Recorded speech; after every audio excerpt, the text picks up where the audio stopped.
எல்லா இடத்தில் இருப்பதே இங்கும் இருக்கிறது. இங்கு இருப்பதுதான் எல்லா இடத்திலும் இருக்கிறது. என்னுள்ளும் இருக்கிறது. என்னுள் இருக்கிற அதுவே இங்கு அருணாச்சலமாக நின்று என்னை வா என்று அழைத்தது. இனி என்னுடையது என்று எதுவும் இல்லை. எனக்கு சொந்தமென்று எதுவும் இல்லை. என் நடவடிக்கை என்று எதுவும் இல்லை. என் ஆசை என்று எதுவும் இல்லை. என்னுள் இருக்கிற அது, அந்த அருணாச்சலம் என்னை எங்கு இழுத்துப் போயினும் எனக்கு சம்மதமே. அது செய்யும், ஏதாவது செய்யும்.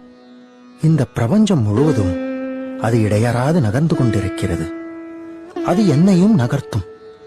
எங்கு வேண்டுமானாலும் நகர்த்திக் கொண்டு போகட்டும். என்னை நீ எடுத்துக்கொள். இது உனக்குச் சொந்தம். இந்த உடல், ஆவி அத்தனையும் உனக்குச் சொந்தம். நான் என்பது இங்கு இல்லை. என்னுடையது இங்கு இல்லை. இந்த க்ஷணம் முதல் என்னுடையது என்று எதுவும் இல்லை. நான் என்பது இந்த உடல் இல்லை. இந்த சரீரத்திற்கும் நான் என்ற எனக்கும் எந்த சம்பந்தமும் இல்லை. நான் என்பது பிரம்மஸ்வரூபம், பரம்பொருள், ஒரு ஜோதி. எல்லாமே அதனுள் அடக்கம்.